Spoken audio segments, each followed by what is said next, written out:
The sun shone on Cowes this morning as the first fleets made their way out to the start line. Crews were looking forward to sailing in sunshine and the predicted moderate to strong southwesterlies. Among them was American disabled sailor Kelly Gruson in her sonar sporting a set of blue sails in honour of the Ellen MacArthur Trust Charity Day. Cowes also had a royal visitor when Prince Philip, who's staying on the Trinity House vessel Galatea, came ashore at the Royal Yacht Squadron, where he was greeted by the Commodore and the chairman of Cowes Combined Clubs.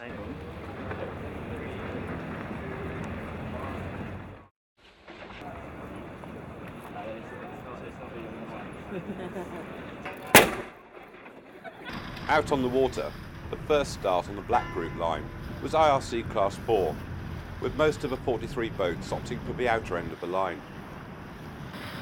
The tide was flooding strongly, and the object for most was to get into the mainland shore and out of the tide for the beat to the west. Peter Morton's first 34.7 salvo led the fleet home in just under 4 hours and took the handicap win by over 3 minutes. Nigel Colley's Sunfast Fast Track 6 came second on handicap, 4 minutes ahead of the X362 Excitable. IRC 5 comprises 18 Sigma 38s, and they were next away on the outer line.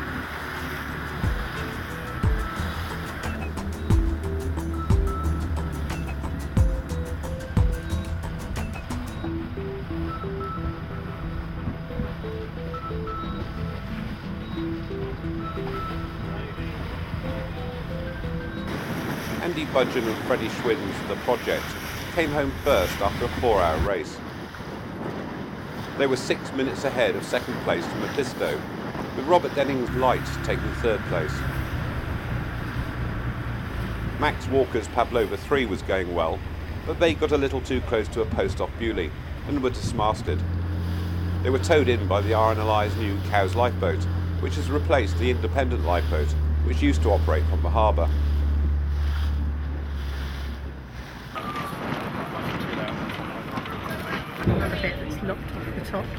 We were crossing the Bewley Harbour entrance itself, and there was a post just to lee of us. We were clearing it, but just as we got level with it, we got a gust and the boat heeled, and the helmsman wasn't quite quick enough to head up and get the boat upright and clear. The runner snagged, then the forestay broke, and then the mast fell down, in that order.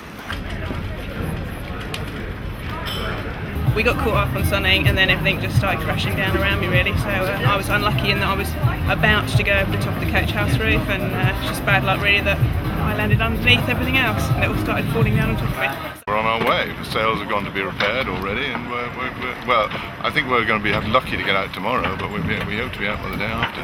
Hey, we're here for the week. The J109 fleet has 39 boats, which makes for some great racing.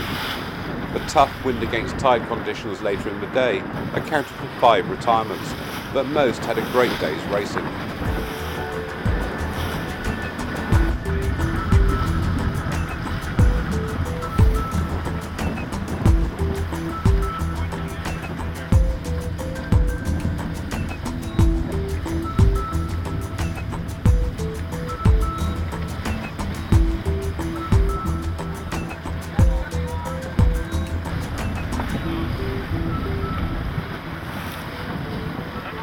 One of the class hotshots, Mike Ewart-Smith and Ben Richards-Zelda, came out on top again today with a 5-minute lead over second place Shiva, sailed by Matthew Boyle.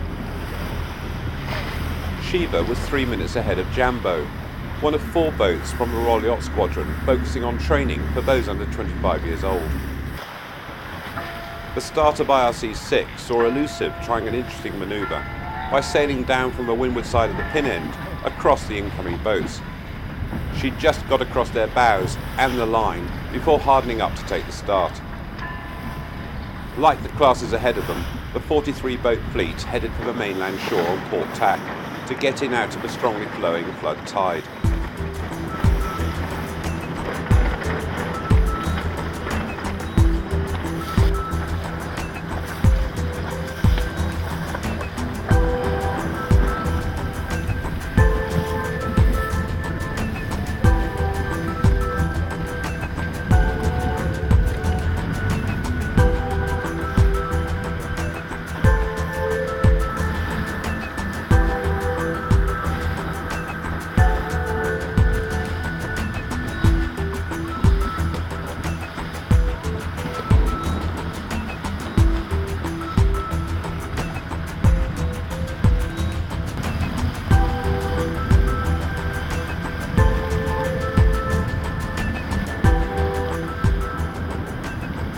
Ian Brahm's MG346 Dean and Dybel led the fleet home and took the handicap win by 7.5 minutes.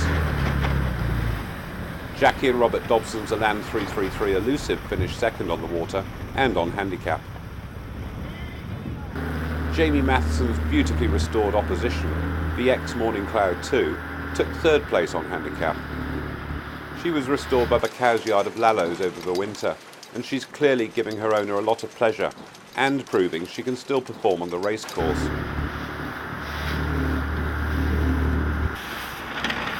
Classes 0, 1, 2 and 3 had a committee boat start today in the Eastern Solent, but we caught up with the leading TP52s in Class 0 as they headed back to the finish on the squadron line. They were powering upwind at 9.5 knots, with Nicholas Zenstrom's Ran in her customary position at the front of the fleet.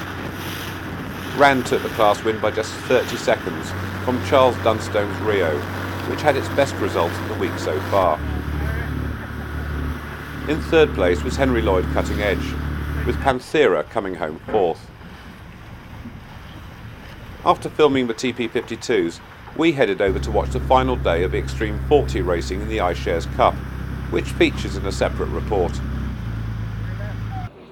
Join us tomorrow for more action from Cowes.